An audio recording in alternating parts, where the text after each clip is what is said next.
हाँ जी, good morning students. ਅੱਜ ਆਪਾਂ ਕਰਾਂਗੇ ਤੁਹਾਡੀ ਸਾਹਿਤਿਕ ਕਿਰਨਾਂ ਪਾਠ ਪੁਸਤਕ ਦਾ ਲੈਸਨ ਨੰਬਰ ਹੈਂਕੜ ਅਤੇ ਹਉਮੈ ਦੀ ਮਾਰ। ਠੀਕ ਹੈ ਜੀ। ਤੇ ਇਹ ਡਾਕਟਰ ਹਰਸ਼ਿੰਦਰ ਕੌਰ ਜੀ ਦੁਆਰਾ ਲਿਖਿਆ ਗਿਆ ਹੈ। ਤੇ ਚਲੋ ਆਓ ਦੇਖਦੇ ਆਪਾਂ ਇਸ ਵਿੱਚ ਉਹ ਕੀ ਦੱਸਦੇ। ਹੈਂਕੜ ਅਤੇ ਹਉਮੈ ਦੀ ਮਾਰ। ਹਉਮੈ ਕਿਹਨੂੰ ਬੋਲਦੇ ਹਾਂ ਅਸੀਂ? ਹੰਕਾਰ ਨੂੰ। ਠੀਕ ਹੈ ਜੀ। ਜਿਵੇਂ ਕਹਿ ਦਿੰਦੇ ਆਪਾਂ ਕਿ ਇਸ ਬੰਦੇ ਵਿੱਚ ਬਹੁਤ ਆਕੜ ਅਤੇ ਹੰਕਾਰ ਹੈ। ਹੈਂਕੜ ਅਤੇ ਹਉਮੈ ਇਸ ਚੀਜ਼ ਨੂੰ ਕਿਹਾ ਜਾਂਦਾ ਹੈ, ਘਮੰਡ, ਹੰਕਾਰ। ਹਉਮੈ ਇੱਕ ਵੱਡਾ ਰੋਗ ਹੈ, ਆਮ ਹੀ ਵੇਖਣ ਵਿੱਚ ਆਉਂਦਾ ਹੈ। ਠੀਕ ਹੈ ਜੀ। ਕਿ ਜਿੱਥੇ ਅਕਲ ਸਿਖਰ ਛਾਉਂਦੀ ਹੋਵੇ ਉੱਥੇ ਘਮੰਡ ਅਤੇ ਹੰਕਾਰ ਨਾਲ ਹੀ ਜੱਫੀ ਪਾ ਕੇ ਬਹਿ ਜਾਂਦੇ ਹਨ। ਯਾਨੀ ਕਿ ਜਿਸ ਵਿਅਕਤੀ ਵਿੱਚ ਅਕਲ ਹੈ ਤਾਂ ਕੁਦਰਤੀ ਕੀ ਹੈ, ਉੱਥੇ ਉਸ ਵਿਅਕਤੀ ਵਿੱਚ ਨਾਲ ਹੀ ਘਮੰਡ ਅਤੇ ਹੰਕਾਰ ਵੀ ਪੈਦਾ ਹੋ ਜਾਂਦਾ ਹੈ, ਕਿਉਂਕਿ ਉਹ ਆਪਣੇ ਆਪ ਨੂੰ ਬਹੁਤ ਜ਼ਿਆਦਾ ਸਮਝਦਾਰ ਸਮਝਣ ਲੱਗ ਜਾਂਦਾ ਹੈ। ਠੀਕ ਹੈ। ਜਿਵੇਂ ਕੋਈ ਪੈਸੇ ਵਾਲਾ ਵਿਅਕਤੀ ਹੈ ਤਾਂ ਉਸ ਨੂੰ ਪੈਸੇ ਦਾ ਹੰਕਾਰ ਹੋ ਜਾਂਦਾ ਹੈ। ਅਗਰ ਕੋਈ ਕਿਸੇ ਵੱਡੇ ਅਹੁਦੇ 'ਤੇ ਲੱਗਿਆ ਹੋਇਆ ਤਾਂ ਉਸ ਨੂੰ ਆਪਣੇ ਵੱਡੇ ਅਹੁਦੇ ਦਾ ਹੰਕਾਰ ਹੋ ਜਾਂਦਾ ਹੈ। ਠੀਕ ਹੈ ਜੀ। ਅਤੇ ਜਿਹੜੇ ਬੁੱਧੀਜੀਵੀਆਂ ਅੰਦਰ ਵੀ ਇੱਕ ਅਲੱਗ ਕਿਸਮ ਦੀ ਹਉਮੈ ਵਾਸ ਕਰਦੀ ਹੈ, ਜਿਹੜੀ ਉਹਨਾਂ ਦੀ ਸ਼ਖਸੀਅਤ ਨੂੰ ਹਾਂ ਪੱਖੀ ਜਾਂ ਨਾ ਪੱਖੀ ਉਭਾਰ ਸਕਦੀ ਹੈ। ਕਿਉਂਕਿ ਜਿਹੜੇ ਬਹੁਤ ਜ਼ਿਆਦਾ ਪੜ੍ਹੇ ਲਿਖੇ ਜਾਂ ਗਿਆਨੀ ਪੁਰਸ਼ ਹੁੰਦੇ ਹਨ, ਉਹਨਾਂ ਨੂੰ ਵੀ ਕਦੇ ਨਾ ਕਦੇ ਇਸ ਚੀਜ਼ ਦਾ ਹੰਕਾਰ ਹੋ ਜਾਂਦਾ ਹੈ ਕਿ ਉਹਨਾਂ ਨੂੰ ਬਹੁਤ ਜ਼ਿਆਦਾ ਗਿਆਨ ਹੈ। ਠੀਕ ਹੈ ਜੀ। ਅਤੇ ਇਹ ਜਿਹੜੀ ਹਉਮੈ ਹੈ, ਇਸ ਨੂੰ ਵਸ ਵਿੱਚ ਰੱਖਣਾ ਕਿਸੇ ਦੇ ਵਸ ਦੀ ਗੱਲ ਨਹੀਂ। ਇਹ ਸਿਰਫ ਲੱਖਾਂ ਵਿੱਚੋਂ ਕੋਈ ਇੱਕ ਵਿਅਕਤੀ ਹੀ ਅਜਿਹਾ ਹੋ ਸਕਦਾ ਜੋ ਕਿ ਆਪਣੇ ਹਉਮੈ ਹੰਕਾਰ ਨੂੰ ਆਪਣੇ ਕਾਬੂ ਵਿੱਚ ਰੱਖ ਸਕੇ। ਅਤੇ ਜਿਸ ਵਿਅਕਤੀ ਨੇ ਇਹ ਕੰਮ ਕਰ ਲਿਆ, ਯਾਨੀ ਕਿ ਆਪਣੇ ਹਉਮੈ ਹੰਕਾਰ ਨੂੰ ਆਪਣੇ ਕਾਬੂ ਵਿੱਚ ਰੱਖ ਲਿਆ, ਤਾਂ ਉਹ ਕੀ ਹੈ, ਇੱਕ ਰੱਬ ਦਾ ਰੂਪ ਹੈ ਜਿਹੜਾ ਉਹ ਧਾਰਨ ਕਰ ਲੈਂਦਾ ਹੈ। ਅਤੇ ਅਜਿਹੇ ਲੋਕਾਂ ਦਾ ਦੁਨੀਆ ਵਿੱਚ ਜਿਉਣਾ ਬਹੁਤ ਸੁਖਾਲਾ ਹੋ ਜਾਂਦਾ ਹੈ। ਅਤੇ ਉਹ ਕੀ ਹੈ, ਇੱਕ ਆਤਮਿਕ ਸ਼ਾਂਤੀ ਦਾ ਅਹਿਸਾਸ ਕਰਦੇ ਹਨ ਅਤੇ ਉਹ ਹਮੇਸ਼ਾ ਰੋਗ ਮੁਕਤ ਵੀ ਰਹਿੰਦੇ ਹਨ। ਠੀਕ ਹੈ ਜੀ। ਜਿਸ ਵਿਅਕਤੀ ਵਿੱਚ ਹਲੀਮੀ ਆ ਜਾਂਦੀ ਹੈ, ਉਹ ਸਾਰਾ ਕੁਝ ਹੀ ਉਸ ਨੂੰ ਮਿਲ ਜਾਂਦਾ ਹੈ ਜੋ ਉਹ ਸੋਚਦਾ ਹੈ। ਠੀਕ ਹੈ ਜੀ। ਹਉਮੈ ਕਿਵੇਂ ਇਨਸਾਨ ਦੇ ਅੰਦਰ ਹੌਲੀ ਹੌਲੀ ਵੜਦੀ ਹੈ, ਜਮ੍ਹਾਂ ਹੋ ਕੇ ਕਿਵੇਂ ਦਿਮਾਗ ਨੂੰ ਹੰਕਾਰ ਨਾਲ ਭਰ ਦਿੰਦੀ ਹੈ। ਠੀਕ ਹੈ ਜੀ। ਬਹੁਤੇ ਲੋਕਾਂ ਨੂੰ ਇਸਦਾ ਪਤਾ ਨਹੀਂ ਲੱਗਦਾ। ਹਮੇਸ਼ਾ ਦੀ ਤਰ੍ਹਾਂ ਬੱਚਿਆਂ ਦੇ ਡਾਕਟਰ ਹੋਣ ਦੇ ਨਾਤੇ ਡਾਕਟਰ ਹਰਸ਼ਿੰਦਰ ਕੌਰ ਜੀ ਕੀ ਕਹਿੰਦੇ ਹਨ ਕਿ ਮੈਂ ਇੱਕ ਬੱਚਿਆਂ ਦੀ ਡਾਕਟਰ ਹੈ ਅਤੇ ਮੈਂ ਇੱਕ ਅਜਿਹੀ ਘਟਨਾ ਦੇਖੀ ਹੈ। ਠੀਕ ਹੈ ਨਾ। ਅਤੇ ਉਹ ਕੀ ਕਹਿੰਦੀ ਹੈ, ਸਭ ਤੋਂ ਪਹਿਲਾਂ ਕਿ ਜਿਹੜੇ ਬੱਚਾ ਹੈ, ਸਭ ਤੋਂ ਪਹਿਲਾਂ ਬੱਚੇ ਵਿੱਚ ਵੀ ਇਹ ਹੰਕਾਰ ਆਪਾਂ ਦੇਖ ਸਕਦੇ ਹਾਂ। ਉਸ ਨੂੰ ਕਈ ਵਾਰ ਆਪਣੇ ਮਾਂ ਪਿਓ ਦਾ ਪੈਸੇ ਦਾ ਹੰਕਾਰ ਹੋ ਜਾਂਦਾ ਹੈ ਕਿ ਮੇਰੇ ਪਾਪਾ ਬਹੁਤ ਅਮੀਰ ਹਨ। ਛੋਟੇ ਬੱਚੇ ਨੂੰ ਆਪਸ ਵਿੱਚ ਗੱਲ ਕਰਦੇ ਦੇਖਿਆ ਜਾਂਦਾ ਹੈ ਕਈ ਵਾਰ। ਠੀਕ ਹੈ ਨਾ। ਅਤੇ ਥੋੜ੍ਹਾ ਵੱਡੇ ਹੋਣ 'ਤੇ ਕੀ ਹੈ, ਬੱਚੇ ਦੀ ਆਪਣੀ ਦਿੱਖ ਵੀ ਉਸ ਅੰਦਰ ਹੰਕਾਰ ਭਰਨ ਲੱਗ ਪੈਂਦੀ ਹੈ। ਅਤੇ ਆਪਣੇ ਆਪ ਨੂੰ ਕੀ ਹੈ, ਉਹ ਸੋਹਣਾ ਵੀ ਸਮਝਦਾ ਹੈ। ਕਈ ਬੱਚਿਆਂ ਨੂੰ ਹੁੰਦਾ ਵੀ ਮੈਂ ਬਹੁਤ ਸੋਹਣਾ ਹਾਂ। ਅਤੇ ਕਈ ਬੱਚਿਆਂ ਨੇ ਕੀ ਹੁੰਦਾ ਹੈ, ਪੜ੍ਹਾਈ ਵਿੱਚ ਮੈਂ ਬਹੁਤ ਹੁਸ਼ਿਆਰ ਹਾਂ। ਇੱਕ ਬੱਚਾ ਥੋੜ੍ਹਾ ਕਮਜ਼ੋਰ ਹੁੰਦਾ ਅਤੇ ਦੂਸਰਾ ਜਿਹੜਾ ਹੁਸ਼ਿਆਰ ਹੁੰਦਾ, ਉਸਨੂੰ ਇਸ ਚੀਜ਼ ਦਾ ਹੰਕਾਰ ਹੋ ਜਾਂਦਾ ਹੈ ਕਿ ਉਹ ਇੱਕ ਬਹੁਤ ਇੰਟੈਲੀਜੈਂਟ ਬੱਚਾ ਹੈ। ਕਈ ਬੱਚਿਆਂ ਨੂੰ ਦੋ ਜਿਹੜੇ ਆਪਣੇ ਆਕਰਸ਼ਿਤ ਹੁੰਦੇ ਲਿੰਗ ਹੁੰਦੇ ਆ, ਉਹਨਾਂ ਦੇ ਵੱਲ ਆਕਰਸ਼ਿਤ ਹੋ ਜਾਂਦੇ ਹਨ। ਠੀਕ ਹੈ ਜੀ। ਉਹਨਾਂ ਵਿੱਚ ਖਿੱਚ ਪੈਦਾ ਕਰਦੇ ਹਨ। ਜੇ ਤਾਂ ਦੋਵੇਂ ਆਪਣੇ ਆਪਣੇ ਹਉਮੈ ਦਾ ਗਿਲਾਫ ਚਾੜੀ ਰੱਖਣ, ਫਿਰ ਤਾਂ ਅਜਿਹੇ ਰਿਸ਼ਤੇ ਵਿੱਚ ਫਿੱਕ ਪੈ ਜਾਣੀ ਸ਼ੁਰੂ ਹੁੰਦੀ ਹੈ। ਠੀਕ ਹੈ। ਕਿਉਂਕਿ ਦੋਵੇਂ ਆਪਣੇ ਆਪ ਨੂੰ ਉੱਚਾ ਸਾਬਿਤ ਕਰਨ ਦੀ ਕੋਸ਼ਿਸ਼ ਲੱਗ ਪੈਂਦੇ ਹਨ। ਜਿਵੇਂ ਕਿ ਇੱਕ ਪਤੀ ਪਤਨੀ ਨੂੰ ਹੀ ਦੇਖ ਲਓ। ਕਈ ਪਤੀ ਹੰਕਾਰੀ ਹੁੰਦੇ ਹਨ। ਠੀਕ ਹੈ ਨਾ। ਕਈ ਪਤਨੀਆਂ ਹੰਕਾਰੀ ਹੁੰਦੀਆਂ ਹਨ। ਇਸ ਕਰਕੇ ਕੀ ਹੈ, ਉਹਨਾਂ ਦਾ ਰਿਸ਼ਤਾ ਹੈ ਜਿਹੜਾ ਜ਼ਿਆਦਾ ਚਿਰ ਨਹੀਂ ਨਿਭਦਾ। ਕੁਝ ਬੱਚੇ ਲਾਇਕ ਹੋਣ ਕਾਰਨ ਵੀ ਹਉਮੈ ਦਾ ਸ਼ਿਕਾਰ ਹੋ ਜਾਂਦੇ ਹਨ। ਠੀਕ ਹੈ ਜੀ। ਅਤੇ ਉਹ ਆਪਣੀ ਜਿਹੜੀ ਲਾਇਕ ਬਿਰਤੀ ਹੁੰਦੀ ਹੈ, ਉਸ ਕਰਕੇ ਕੀ ਹੈ, ਆਪਣੇ ਦੋਸਤਾਂ ਮਿੱਤਰਾਂ ਨਾਲ ਜਿਹੜੀ ਹੈ ਉਹਨਾਂ ਦੀ ਬਹੁਤ ਘੱਟ ਬਣਦੀ ਹੈ। ਠੀਕ ਹੈ ਜੀ। ਕਿਉਂਕਿ ਉਹਨਾਂ ਨੂੰ ਹੰਕਾਰ ਹੁੰਦਾ ਕਿ ਮੈਂ ਬਹੁਤ ਜ਼ਿਆਦਾ ਇੰਟੈਲੀਜੈਂਟ ਹਾਂ, ਸਿਆਣਾ ਹਾਂ। ਠੀਕ ਹੈ ਜੀ। ਉਸ ਤੋਂ ਬਾਅਦ ਕੀ ਹੈ, ਹੰਕਾਰ ਦਾ ਮਾਰਿਆ ਮਨੁੱਖ ਅਤੇ ਬੱਚਾ ਪਹਿਲੇ ਨੰਬਰ ਉੱਤੇ ਨਾ ਆ ਸਕਣ ਤੇ ਢਹਿੰਦੀ ਕਲਾ ਵਿੱਚ ਚਲਾ ਜਾਂਦਾ ਹੈ। ਜਿਹੜੇ ਬੱਚੇ ਕਮਜ਼ੋਰ ਹੁੰਦੇ ਹਨ ਉਹ ਪਹਿਲੇ ਨੰਬਰ 'ਤੇ ਨਹੀਂ ਆ ਸਕਦੇ, ਇਸ ਕਰਕੇ ਕੀ ਹੈ ਉਹ ਢਹਿੰਦੀ ਕਲਾ ਵਿੱਚ ਚਲੇ ਜਾਂਦੇ ਹਨ, ਯਾਨੀ ਕਿ ਥੱਲੇ ਇਨਫੀਰੀਅਰ ਕੰਪਲੈਕਸ ਉਹਨਾਂ ਦੇ ਅੰਦਰ ਆ ਜਾਂਦਾ ਹੈ। ਠੀਕ ਹੈ ਨਾ। ਜਿਹੜਾ ਬੱਚਾ ਇੰਟੈਲੀਜੈਂਟ ਹੁੰਦਾ ਹੈ ਉਸ ਵਿੱਚ ਵੈਸੇ ਹੀ ਹੰਕਾਰ ਆ ਜਾਂਦਾ ਹੈ, ਬਟ ਜਿਹੜਾ ਥੋੜ੍ਹਾ ਕਮਜ਼ੋਰ ਹੁੰਦਾ ਉਹ ਕੀ ਹੈ ਵਿਚਾਰਾ, ਉਹ ਥੱਲੇ ਡਿੱਗ ਜਾਂਦਾ ਹੈ, ਯਾਨੀ ਕਿ ਉਹ ਉੱਥੇ ਹੀ ਆਪਣੇ ਆਪ ਨੂੰ ਖਤਮ ਕਰਨਾ ਲੋਚਦਾ ਹੈ।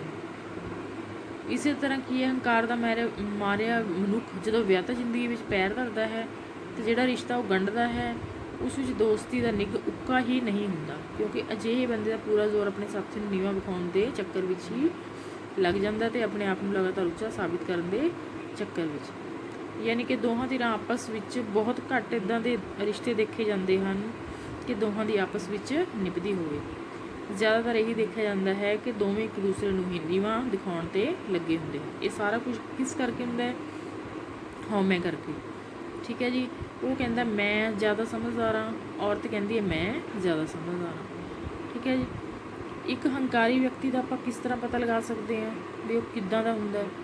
ਹੰਕਾਰੀ ਵਿਅਕਤੀ ਐਵੇਂ ਦਾ ਹੁੰਦਾ ਹੈ ਕਿ ਉਸਨੂੰ ਕਿਸੇ ਤੋਂ ਟੋਕਾ ਟਾਕੀ ਜਿਹੜੀ ਹੁੰਦੀ ਹੈ ਉਹ ਬਿਲਕੁਲ ਪਸੰਦ ਨਹੀਂ ਹੁੰਦੀ। ਜਦੋਂ ਉਸ ਤੋਂ ਕੋਈ ਗੱਲ ਪੁੱਛੀ ਜਾਂਦੀ ਹੈ ਤਾਂ ਉਹ ਕੀ ਹੈ, ਉਸ ਤੋਂ ਪਾਸਾ ਵੱਟ ਜਾਂਦਾ ਹੈ। ਠੀਕ ਹੈ ਜੀ। ਅਤੇ ਗੱਲ ਕਰਦਿਆਂ ਹੀ ਉਹ ਕੀ ਹੈ, ਅੱਗ ਬਬੂਲਾ ਦਿਖਾਈ ਦਿੰਦਾ ਹੈ ਅਤੇ ਆਪਣੇ ਸਾਥੀਆਂ ਕੋਲੋਂ ਵੀ ਉਹ ਅੱਖ ਲੁਕੋ ਕੇ ਲੰਘ ਜਾਂਦਾ ਹੈ। ਇਸ ਤਰ੍ਹਾਂ ਕੀ ਹੈ, ਉਸ ਵਿੱਚ ਇੱਕ ਹਉਮੈ ਹੁੰਦੀ ਹੈ। ਜਿਹੜਾ ਹੰਕਾਰੀ ਵਿਅਕਤੀ ਹੁੰਦਾ ਉਸ ਨੂੰ ਇਹ ਹੁੰਦਾ ਵੀ ਸਾਰੇ ਮੇਰੇ ਤੋਂ ਨੀਵੇਂ ਹਨ ਅਤੇ ਮੈਂ ਜਿਹੜਾ ਹਾਂ ਮੈਂ ਇੱਕ ਖਾਸ ਵਿਅਕਤੀ ਹਾਂ, ਵੀ ਮੈਂ ਉੱਚਾ ਹਾਂ ਅਤੇ ਸਾਰੇ ਮੇਰੇ ਤੋਂ ਥੱਲੇ ਥੱਲੇ ਹਨ। ਅਗਰ ਕਿਸੇ ਨੇ ਕਿਤੇ ਜਾਣਾ ਹੈ ਤਾਂ ਉਹ ਜਾਣ ਬੁੱਝ ਕੇ ਇੰਤਜ਼ਾਰ ਕਰਵਾਉਂਦਾ ਹੈ ਆਪਣਾ ਵੀ ਮੈਂ ਇੱਕ ਖਾਸ ਵਿਅਕਤੀ ਹਾਂ। ਠੀਕ ਹੈ ਨਾ। ਇਸ ਤਰ੍ਹਾਂ ਜਿਹੜੀ ਹਉਮੈ ਹੈ ਉਸ ਵਿੱਚ ਆਪਣੇ ਪੈਸੇ ਦੀ, ਰੁਤਬੇ ਦੀ, ਠੀਕ ਹੈ ਜੀ, ਇਹਨਾਂ ਚੀਜ਼ਾਂ ਦੀ ਕੀ ਹੈ ਉਸ ਵਿੱਚ ਹਉਮੈ ਹੁੰਦੀ ਹੈ, ਹੰਕਾਰ ਹੁੰਦੀ ਹੈ। ਇਹ ਸਭ ਕੁਝ ਜਾਣ ਕੇ ਇਹ ਤਾਂ ਸੌਖਿਆਂ ਹੀ ਕਿਆਸ ਲਾਇਆ ਜਾ ਸਕਦਾ ਹੈ ਕਿ ਅਜਿਹੇ ਲੋਕ ਹਜ਼ਾਰਾਂ ਦੀ ਗਿਣਤੀ ਸਾਡੇ ਹੀ ਆਸ-ਪਾਸ ਘੁੰਮ ਰਹੇ ਹਨ।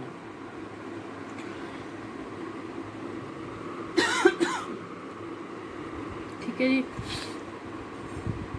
ਅਤੇ ਇਹਨਾਂ ਵਿੱਚੋਂ ਕੁਝ ਕੁ ਚਿੰਨ੍ਹਾਂ ਰਾਹੀਂ ਸ਼ਾਇਦ ਇਹ ਵੀ ਜਾਪੇ ਕਿ ਅਸੀਂ ਇਸ ਦੇ ਸ਼ਿਕਾਰ ਬਣ ਚੁੱਕੇ ਹਾਂ। ਫਿਰ ਅਜਿਹੇ ਲੋਕਾਂ ਨਾਲ ਕਿਵੇਂ ਨਜਿੱਠਿਆ ਜਾਵੇ। ਠੀਕ ਹੈ ਜੀ। ਬਹੁਤੇ ਤਾਂ ਅਜਿਹੇ ਅਫਸਰਾਂ ਨਾਲ ਨਿਭਾ ਰਹੇ ਹੋਣਗੇ ਅਤੇ ਕੁਝ ਵਿਆਹਤਾ ਜ਼ਿੰਦਗੀ ਵਿੱਚ ਆਪਣੇ ਸਾਥੀ ਉੱਥੋਂ ਦੁਖੀ ਹੋ ਚੁੱਕੇ ਹਨ। ਇੱਥੇ ਕੀ ਹੈ, ਡਾਕਟਰ ਹਰਸ਼ਿੰਦਰ ਕੌਰ ਆਪਣੀ ਇੱਕ ਆਪ ਅੱਖੀਂ ਦੇਖੀ ਘਟਨਾ ਬਾਰੇ ਜ਼ਿਕਰ ਕਰਦੇ ਹਨ ਕਿ ਉਹਨਾਂ ਦੇ ਹਸਪਤਾਲ ਵਿੱਚ ਇੱਕ ਛੋਟਾ ਬੱਚਾ ਜੋ ਕਿ ਉਹਨਾਂ ਦੀ ਬੇਟੀ ਦੀ ਜਮਾਤ ਵਿੱਚ ਪੜ੍ਹਦਾ ਸੀ, ਦੂਜੀ ਜਮਾਤ ਵਿੱਚ, ਅਤੇ ਉਹਨਾਂ ਦੀ ਜਿਹੜੀ ਮਾਂ ਪਿਓ ਸੀ ਉਸ ਨੂੰ ਹੌਸਪੀਟਲ ਲੈ ਕੇ ਆਏ। ਉਸਦੇ ਹੱਥ ਸੀ ਜਿਹੜਾ ਸੱਜਾ ਉਹ ਬਿਲਕੁਲ ਹੀ ਨਕਾਰਾ ਹੋ ਗਿਆ ਸੀ। ਉਹ ਕਿਉਂ ਹੋ ਗਿਆ ਸੀ? ਕਿਉਂਕਿ ਉਸਦੇ ਪਿਤਾ ਨੇ ਉਸ ਨੂੰ ਰੈਂਚ ਨਾਲ ਬਹੁਤ ਜ਼ਿਆਦਾ ਮਾਰਿਆ ਸੀ। ਅਤੇ ਉਹ ਮਾਰਿਆ ਕਿਉਂ ਸੀ? ਕਿਉਂਕਿ ਉਸਦੇ ਪਿਤਾ ਨਵੀਂ ਕਾਰ ਲੈ ਕੇ ਆਏ ਸਨ ਅਤੇ ਉਸ ਬੱਚੇ ਨੂੰ ਉਸ ਕਾਰ ਦੇ ਉੱਪਰ ਆਈ ਲਵ ਯੂ ਪਾਪਾ ਲਿਖ ਦਿੱਤਾ ਸੀ ਅਤੇ ਨਵੀਂ ਕਾਰ 'ਤੇ ਝਰੀਟਾ ਪੈ ਜਾਣ ਕਾਰਨ ਉਸਦੇ ਪਿਓ ਨੇ ਉਸਨੂੰ ਬਹੁਤ ਜ਼ਿਆਦਾ ਮਾਰਿਆ। ਠੀਕ ਹੈ ਜੀ। ਪਰ ਜਦੋਂ ਹੌਸਪੀਟਲ ਵਿੱਚ ਬੱਚੇ ਨੇ ਦੱਸਿਆ ਕਿ ਮੈਂ ਮੰਮਾ ਵੀ ਝਰੀਟਾਂ ਨਹੀਂ ਮਾਰੀਆਂ ਸੀ, ਮੈਂ ਉਸ ਉੱਪਰ ਆਈ ਲਵ ਯੂ ਪਾਪਾ ਲਿਖਿਆ ਸੀ, ਅਤੇ ਕੀ ਹੈ ਉਸ ਵਿਅਕਤੀ ਨੂੰ ਉਦੋਂ ਵੀ ਅਹਿਸਾਸ ਨਹੀਂ ਹੁੰਦਾ ਕਿ ਮੈਂ ਕੁਝ ਗਲਤ ਕੀਤਾ ਹੈ। ਪਰ ਇਸ ਝਗੜੇ ਦੀ ਬਦੌਲਤ ਕੀ ਹੈ, ਉਹਨਾਂ ਦੋਹਾਂ ਦਾ ਰਿਸ਼ਤਾ ਜਿਹੜਾ ਸੀ ਉਹ ਟੁੱਟ ਗਿਆ ਸੀ ਅਤੇ ਉਹ ਔਰਤ ਉਸ ਵਿਅਕਤੀ ਤੋਂ ਅਲੱਗ ਹੋ ਗਈ ਸੀ ਅਤੇ ਉਹ ਪਟਿਆਲਾ ਛੱਡ ਕੇ ਕਿਤੇ ਹੋਰ ਰਹਿਣ ਲੱਗ ਗਈ ਸੀ। ਠੀਕ ਹੈ ਜੀ। ਜੇ ਕਿਤੇ ਹੈਂਕੜਬਾਜ਼ ਬੰਦੇ ਨਾਲ ਵਾਹ ਪੈ ਹੀ ਜਾਏ ਤਾਂ ਨਿਭਾਉਣਾ ਵੀ ਪਵੇ ਅਤੇ ਆਪਣੇ ਅੰਦਰ ਤਣਾਅ ਪੈਦਾ ਕਰਨ ਦੀ ਬਜਾਏ ਆਪਣੀ ਜ਼ਿੰਦਗੀ ਨੂੰ ਨਰਕ ਬਣਾਉਣ ਦੀ ਥਾਂ ਇਹ ਨੁਸਖੇ ਅਜਮਾ ਕੇ ਵੇਖੇ ਜਾ ਸਕਦੇ। ਯਾਨੀ ਕਿ ਇੱਕ ਹੈਂਕੜਬਾਜ਼, ਇੱਕ ਹੰਕਾਰੀ ਵਿਅਕਤੀ ਨੂੰ ਅਸੀਂ ਕਿਸ ਤਰ੍ਹਾਂ ਅੱਖੋਂ ਓਲੇ ਕਰ ਸਕਦੇ ਹਾਂ ਜਾਂ ਫਿਰ ਅਣਦੇਖਿਆ ਕਰ ਸਕਦੇ ਹਾਂ। ਠੀਕ ਹੈ ਜੀ। ਜੇ ਕੋਈ ਸਾਨੂੰ ਉੱਚੀ ਆਵਾਜ਼ ਵਿੱਚ ਬੋਲਦਾ ਤਾਂ ਉਸ ਨੂੰ ਅਸੀਂ ਪਿਆਰ ਨਾਲ ਅੱਗੋਂ ਜਵਾਬ ਦੇ ਸਕਦੇ ਹਾਂ। ਠੀਕ ਹੈ ਜੀ। ਤੇ ਅਜਿਹੇ ਹਾਲਾਤ ਵਿੱਚ ਆਪਣੇ ਦ੍ਰਿੜ ਇਰਾਦੇ ਅਤੇ ਪੂਰੀ ਮਾਨਸਿਕ ਤਾਕਤ ਨਾਲ ਡਟੇ ਰਹਿਣ ਤੇ ਟਿਕਾ ਕੇ ਛੋਟਾ ਅਤੇ ਢੁਕਵਾਂ ਜਵਾਬ ਦੇਣ ਨਾਲ ਭੈੜੀ ਤਰ੍ਹਾਂ ਬੋਲਦਾ ਬੰਦਾ ਚੁੱਪ ਹੋਣ ਤੇ ਮਜਬੂਰ ਕੀਤਾ ਜਾ ਸਕਦਾ ਹੈ। ਜੇ ਕਿਸੇ ਅਜਿਹੇ ਬੰਦੇ ਰਾਹੀਂ ਬੇਇੱਜ਼ਤੀ ਹੋ ਗਈ ਹੋਵੇ ਤਾਂ ਉਸ ਨੂੰ ਦਿਲ ਉੱਤੇ ਲਾਉਣ ਦੀ ਲੋੜ ਨਹੀਂ, ਬਲਕਿ ਬਾਅਦ ਵਿੱਚ ਉਸ ਵਿੱਚੋਂ ਕੋਈ ਹਾਸੇ ਦੀ ਗੱਲ ਕੱਢ ਕੇ ਉਸਦੇ ਹਾਵ ਭਾਵ ਉੱਤੇ ਆਪਣੇ ਹੀ ਦਿਲ ਵਿੱਚ ਮਜ਼ਾਕ ਕੱਸ ਕੇ ਜਾਂ ਆਪਣੇ ਦੋਸਤਾਂ ਨਾਲ ਹੱਸ ਖੇਡ ਕੇ ਆਪਣੇ ਆਪ ਨੂੰ ਸ਼ਾਂਤ ਕੀਤਾ ਹੈ। ਯਾਨੀ ਕਿ ਉਸ ਨੂੰ ਅਵੋਇਡ ਕਰਕੇ ਅਸੀਂ ਆਪਣਾ ਜਿਹੜਾ ਧਿਆਨ ਹੈ ਹੋਰ ਪਾਸੇ ਲਾ ਸਕਦੇ ਹਾਂ। ਠੀਕ ਹੈ ਜੀ। ਅੱਗੇ ਕੀ ਕਹਿੰਦੇ ਹਨ ਵੀ ਸਾਡਾ ਜਿਹੜਾ ਸੁਭਾਅ ਹੈ ਉਹ ਕੀ ਹੈ, ਉਹ ਸਾਡੇ ਹੱਥ ਵਿੱਚ ਹੈ। ਯਾਨੀ ਕਿ ਮਨੋਵਿਗਿਆਨੀ ਸੁਝਾਅ ਦਿੰਦੇ ਹਨ ਕਿ ਆਪਣੇ ਮਨੋਬਲ ਨੂੰ ਹੋਰ ਤਾਕਤਵਰ ਬਣਾਉਣ ਲਈ ਆਪਣੀ ਸੁਣਨ ਸ਼ਕਤੀ ਦੇ ਨਾਲ ਆਪਣੇ ਹਾਵ ਭਾਵਾਂ ਉੱਤੇ ਕਾਬੂ ਪਾਉਣ ਦਾ ਇਸ ਤੋਂ ਵਧੀਆ ਹੋਰ ਕੋਈ ਤਰੀਕਾ ਨਹੀਂ ਕਿ ਕਿਸੇ ਫਜ਼ੂਲ ਹੰਕਾਰੀ ਬੰਦੇ ਤੋਂ ਬਕਵਾਸ ਸੁਣ ਲੈਣ ਤੋਂ ਬਾਅਦ ਵੀ ਆਪਣੇ ਆਪ ਨੂੰ ਬੇਕਾਬੂ ਨਾ ਹੋਣ ਦਿੱਤਾ ਜਾਵੇ। ਇਸ ਨਾਲ ਹੰਕਾਰੀ ਬੰਦੇ ਦੀ ਹਉਮੈ ਨੂੰ ਤਗੜੀ ਸੱਟ ਵੱਜ ਜਾਂਦੀ ਹੈ। ਯਾਨੀ ਕਿ ਸਾਨੂੰ ਉਸਦਾ ਮੁੜ ਕੇ ਕੋਈ ਜਵਾਬ ਨਹੀਂ ਦੇਣਾ ਚਾਹੀਦਾ। ਇਸ ਕਰਕੇ ਕੀ ਹੈ, ਉਹ ਜਿਹੜਾ ਹੰਕਾਰੀ ਵਿਅਕਤੀ ਹੈ ਉਹ ਆਪਣੇ ਆਪ ਹੀ ਨੀਵਾਂ ਹੋ ਜਾਂਦਾ ਹੈ। ਉਹ ਦੇਖਦਾ ਹੈ ਕਿ ਮੇਰੇ ਕਹਿਣ ਦਾ ਇਸ ਦੇ ਉੱਪਰ ਕੋਈ ਵੀ ਅਸਰ ਨਹੀਂ ਹੋਇਆ ਤੇ ਇਸ ਕਰਕੇ ਉਹ ਖੁਦ ਹੀ ਚੁੱਪ ਹੋ ਜਾਂਦਾ ਹੈ।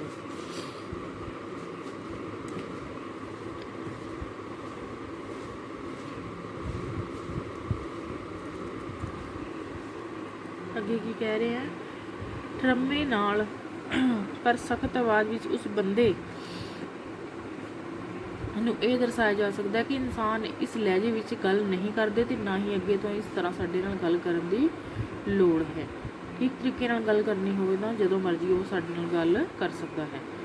ਠੀਕ ਹੈ ਜੀ। ਜੇ ਇੰਨਾ ਕਹਿਣਾ ਸੰਭਵ ਨਾ ਹੋਵੇ ਤਾਂ ਇਸ ਤਰ੍ਹਾਂ ਦੇ ਬੰਦੇ ਨੂੰ ਪੂਰੀ ਤਰ੍ਹਾਂ ਆਪਣੀ ਸੋਚ ਵਿੱਚੋਂ ਮੰਨਫੀ ਕਰ ਦੇਣਾ ਚਾਹੀਦਾ, ਯਾਨੀ ਕਿ ਉਸ ਨੂੰ ਬਾਹਰ ਕੱਢ ਦੇਣਾ ਚਾਹੀਦਾ ਆਪਣੀ ਸੋਚ ਸ਼ਕਤੀ ਵਿੱਚੋਂ, ਤੇ ਉਸ ਦੀ ਬਿਲਕੁਲ ਵੀ ਸਾਨੂੰ ਪਰਵਾਹ ਨਹੀਂ ਕਰਨੀ ਚਾਹੀਦੀ। ਠੀਕ ਹੈ ਜੀ। ਜੇ ਅਜਿਹਾ ਬੰਦਾ ਬੇਇੱਜ਼ਤੀ ਕਰਨੀ ਚਾਹੇ ਤਾਂ ਆਪਣੇ ਆਪ ਨੂੰ ਕੰਮ ਵਿੱਚ ਮਸ਼ਰੂਫ ਵਿਖਾ ਕੇ ਫੋਨ ਉੱਤੇ ਕਿਸੇ ਨਾਲ ਗੱਲ ਕਰਕੇ ਉਸ ਨੂੰ ਨਕਾਰੇ ਜਾਣ ਦਾ ਅਹਿਸਾਸ ਕਰਵਾਇਆ ਜਾ ਸਕਦਾ ਹੈ। ਅਜਿਹੇ ਮਾਹੌਲ ਨੂੰ ਆਪਣੇ ਦਫ਼ਤਰ ਤੋਂ ਘਰ ਜਾਂ ਘਰ ਤੋਂ ਦਫ਼ਤਰ ਨਹੀਂ ਲਿਜਾਣਾ ਚਾਹੀਦਾ। ਯਾਨੀ ਕਿ ਜਿਹੜੀ ਇਹੋ ਜਿਹੀਆਂ ਗੱਲਾਂ ਹਨ, ਘਰੇਲੂ ਗੱਲਾਂ ਹੁੰਦੀਆਂ ਹਨ, ਇਹਨਾਂ ਨੂੰ ਸਾਨੂੰ ਆਪਣੇ ਦਿਮਾਗ ਵਿੱਚੋਂ ਕੱਢ ਦੇਣਾ ਚਾਹੀਦਾ ਹੈ ਤੇ ਘਰ ਦੀਆਂ ਗੱਲਾਂ ਦਫ਼ਤਰ ਵਿੱਚ ਤੇ ਦਫ਼ਤਰ ਦੀਆਂ ਗੱਲਾਂ ਘਰ ਵਿੱਚ ਨਹੀਂ ਕੀਤੀਆਂ ਜਾਣੀਆਂ ਚਾਹੀਦੀਆਂ। ਤਾਂ ਹੀ ਜਿਹੜਾ ਸਾਡਾ ਮਨ ਹੈ, ਮਨੋਬਲ ਹੈ, ਉੱਚਾ ਹੁੰਦਾ ਹੈ ਤੇ ਸਾਡਾ ਦਿਮਾਗ ਹੈ ਜਿਹੜਾ ਉਹ ਸ਼ਾਂਤ ਰਹਿੰਦਾ ਹੈ। ਹੰਕਾਰਿਆ ਸੋ ਮਾਰਿਆ ਦੀ ਹਕੀਕਤ ਨਾਲ ਜਾਣ ਲੈਣ ਤੋਂ ਬਾਅਦ ਆਪਣੀ ਹਉਮੈ ਨੂੰ ਸਿਰ ਉੱਤੇ ਚੜ੍ਹ ਜਾਣ ਤੋਂ ਪਹਿਲਾਂ ਹਾਂ ਪੱਖੀ ਬਣਾ ਲਈਏ ਤਾਂ ਕਮਾਲ ਦੀ ਸ਼ਖਸੀਅਤ ਬਣ ਜਾਂਦੀ ਹੈ। ਸ਼੍ਰੀ ਗੁਰੂ ਨਾਨਕ ਦੇਵ ਜੀ ਨੇ ਫਰਮਾਇਆ ਸੀ, ਹਉਮੈ ਵੱਡਾ ਰੋਗ ਹੈ, ਦਾਰੂ ਵੀ ਇਸ ਮਾਹੀ। ਯਾਨੀ ਕਿ ਜਿਹੜਾ ਹਉਮੈ ਹੈ ਇਹ ਬਹੁਤ ਵੱਡਾ ਰੋਗ ਹੈ, ਪਰ ਜਿਹੜੀ ਇਸਦੀ ਦਵਾਈ ਹੈ ਉਹ ਉਹਦੇ ਵਿੱਚ ਹੀ ਹੈ। ਹਉਮੈ ਜਦੋਂ ਸਵੈ ਵਿਸ਼ਵਾਸ ਦਾ, ਆਪਣੀ ਆਤਮਾ ਦੀ ਪਛਾਣ ਦਾ ਅਤੇ ਆਪਣੀ ਸਮਰੱਥਾ ਨੂੰ ਸਮਝ ਲੈਣ ਦਾ ਰੂਪ ਧਾਰਨ ਕਰਦੀ ਹੈ ਤਾਂ ਇਹ ਹਾਂ ਪੱਖੀ ਹੋ ਨਿਬੜਦੀ ਹੈ ਅਤੇ ਆਤਮਾ ਦੀ ਪਛਾਣ ਕਰਨ ਵਾਲਾ ਵਿਅਕਤੀ ਬੜਾ ਸਨਿਮਰ, ਨਿਰਮਾਣ ਅਤੇ ਸਾਧ ਮੁਰਾਦ ਦੇ ਰੂਪ ਵਿੱਚ ਪ੍ਰਗਟ ਹੁੰਦਾ ਹੈ। ਠੀਕ ਹੈ ਜੀ। ਇਸ ਵਿੱਚ ਕੀ ਸਮਝਾਇਆ ਉਹਨਾਂ ਨੇ ਕਿ ਸਾਨੂੰ ਜਿਹੜਾ ਹਉਮੈ ਦਾ ਰੋਗ ਹੈ ਇਹ ਇੱਕ ਦੀਰਘ ਰੋਗ ਹੈ ਤੇ ਇਸ ਦੀ ਜਿਹੜੀ ਦਵਾਈ ਹੈ ਉਹ ਸਾਡੇ ਆਪਣੇ ਹੱਥ ਵਿੱਚ ਹੈ ਵੀ ਅਸੀਂ ਇਸ ਨੂੰ ਆਪ ਹੀ ਖਤਮ ਕਰ ਸਕਦੇ ਹਾਂ। ਇਸ ਨੂੰ ਕੋਈ ਦੂਸਰਾ ਵਿਅਕਤੀ ਖਤਮ ਨਹੀਂ ਕਰ ਸਕਦਾ। ਇਹ ਸੀ ਆਪਣਾ ਲੈਸਨ, ਹੈਂਕੜ ਅਤੇ ਹਉਮੈ ਦੀ ਮਾਰ। ਠੀਕ ਹੈ ਜੀ। ਅੱਗੇ ਆਪਾਂ ਇਸ ਦੇ ਪ੍ਰਸ਼ਨ ਉੱਤਰ ਕਰ ਰਹੇ ਹਾਂ। ਠੀਕ ਹੈ ਜੀ। ਪਹਿਲਾ ਕੀ ਹੈ, ਨਿਮਰਤਾ ਜਾਂ ਹਲੀਮੀ ਦਾ ਕਿਸ ਨਾਲ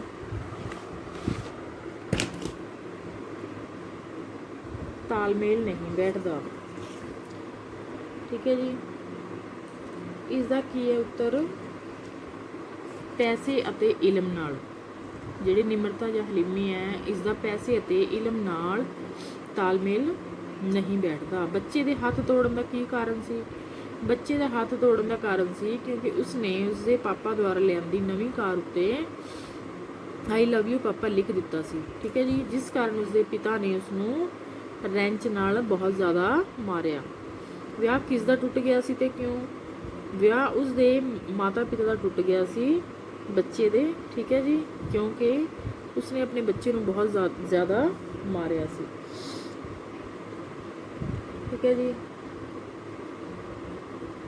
ਤੇ ਕਿਉਂਕਿ ਉਸਨੂੰ ਆਪਣੇ ਬਹੁਤ ਜ਼ਿਆਦਾ ਹੰਕਾਰ ਕਾਰਨ, ਪੈਸੇ ਦੇ ਹੰਕਾਰ ਕਾਰਨ, ਠੀਕ ਹੈ ਜੀ, ਆਪਣਾ ਰਿਸ਼ਤਾ ਜਿਹੜਾ ਉਹ ਨਹੀਂ ਨਜ਼ਰ ਆਇਆ ਤੇ ਆਪਣੇ ਬੱਚੇ ਨੂੰ ਵੀ ਉਸਨੇ ਨਹੀਂ ਬਖਸ਼ਿਆ। ਅੱਗੇ ਜੀ, ਲੇਖਿਕਾ ਦੇ ਪ੍ਰਿੰਸੀਪਲ ਦਾ ਸੁਭਾਅ ਕਿਹੋ ਜਿਹਾ ਸੀ? ਠੀਕ ਹੈ ਜੀ, ਲੇਖਿਕਾ ਦੇ ਪ੍ਰਿੰਸੀਪਲ ਦਾ ਸੁਭਾਅ ਕਿਹੋ ਜਿਹਾ ਸੀ?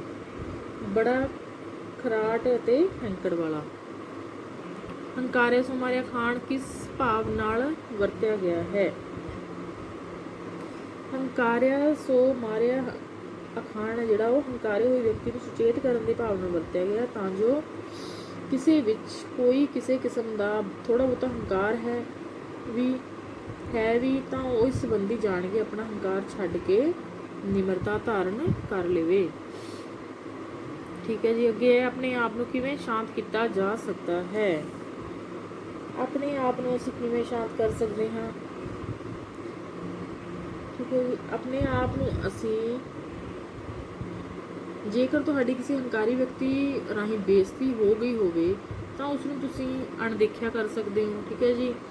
ਤੇ ਉਹ ਇਸ ਤਰ੍ਹਾਂ ਕਿ ਉਸ ਦੀ ਕਿਸੇ ਗੱਲ ਨੂੰ ਦਿਲ 'ਤੇ ਨਾ ਲਾਇਆ ਜਾਵੇ, ਸਗੋਂ ਬਾਅਦ ਵਿੱਚ ਉਸ ਦੀ ਗੱਲ ਵਿੱਚੋਂ ਕੋਈ ਹਾਸੇ ਮਜ਼ਾਕ ਦੀ ਗੱਲ ਕੱਢ ਕੇ ਉਸ ਨੂੰ ਖਤਮ ਕਰ ਦਿੱਤਾ ਜਾਵੇ। ਠੀਕ ਹੈ ਜੀ। ਇਸ ਤਰ੍ਹਾਂ ਕੀ ਹੈ, ਅਸੀਂ ਆਪਣੇ ਆਪ ਨੂੰ ਸ਼ਾਂਤ ਕਰ ਸਕਦੇ ਹਾਂ। ਮਨੋਵਿਗਿਆਨੀ ਕੀ ਸੁਝਾਅ ਦਿੰਦੇ ਹਨ? ਮਨੋਵਿਗਿਆਨੀ ਸੁਝਾਅ ਦਿੰਦੇ ਹਨ ਕਿ ਜੇਕਰ ਕੋਈ ਹੰਕਾਰੀ ਵਿਅਕਤੀ ਭਾਵੇਂ ਕਿੰਨਾ ਵੀ ਘਟੀਆ ਬੋਲਦਾ ਹੋਵੇ, ਪਰ ਤੁਸੀਂ ਚੁੱਪ ਰਹੋ। ਇਸ ਤਰ੍ਹਾਂ ਆਪੇ ਹੀ ਸ਼ਰਮਿੰਦਾ ਹੋ ਜਾਏਗਾ, ਸੋਚੇਗਾ ਕਿ ਮੇਰੀ ਬਕਵਾਸ ਦਾ ਇਹਨਾਂ 'ਤੇ ਕੋਈ ਅਸਰ ਨਹੀਂ ਹੋਇਆ। ਠੀਕ ਹੈ ਜੀ। ਅੱਗੇ ਕੀ ਹੈ, ਹੰਕਾਰੀ ਮਨੁੱਖ ਤੋਂ ਕਿਵੇਂ ਬਚਿਆ ਜਾ ਸਕਦਾ ਹੈ? ਹੰਕਾਰੀ ਮਨੁੱਖ ਤੋਂ ਬਚਣ ਲਈ ਸਭ ਤੋਂ ਪਹਿਲਾਂ ਆਪਣੇ ਸੁਭਾਅ ਵਿੱਚ ਸ਼ਾਂਤੀ, ਠਰਮਾ, ਧੀਰਜ ਤੇ ਸਹਿਣਸ਼ੀਲਤਾ ਲਿਆਉਣੀ ਪਵੇਗੀ। ਠੀਕ ਹੈ ਜੀ। ਕਿਉਂਕਿ ਹੰਕਾਰੀ ਵਿਅਕਤੀ ਕਿਸੇ ਦੀ ਨਹੀਂ ਸੁਣਦਾ ਤੇ ਉਸਨੇ ਬਸ ਆਪਣੀ ਗੱਲ ਕਹੀ ਜਾਣੀ ਹੁੰਦੀ ਹੈ ਤੇ ਆਪਣੀ ਗੱਲ ਨੂੰ ਸਹੀ ਕਹਿਣਾ ਹੁੰਦਾ ਹੈ। ਇਸ ਲਈ ਬਿਹਤਰ ਇਹੋ ਹੈ ਕਿ ਉਹ ਜਦੋਂ ਬੋਲ ਰਿਹਾ ਹੋਵੇ ਤਾਂ ਤੁਸੀਂ ਚੁੱਪ ਰਹੋ। ਠੀਕ ਹੈ ਜੀ। ਇਹ ਸੀ ਆਪਣੇ ਪ੍ਰਸ਼ਨ ਉੱਤਰ। ਠੀਕ ਹੈ ਜੀ। ਤੇ ਇਸ ਨੂੰ ਲੈਸਨ ਨੂੰ ਪੜ੍ਹੋ, ਧਿਆਨ ਨਾਲ ਸੁਣੋ, ਦੇਖੋ ਤੇ ਆਪਣੀਆਂ ਨੋਟਬੁੱਕਸ ਵਿੱਚ ਇਹਨਾਂ ਨੂੰ ਲਿਖੋ। ਧੰਨਵਾਦ।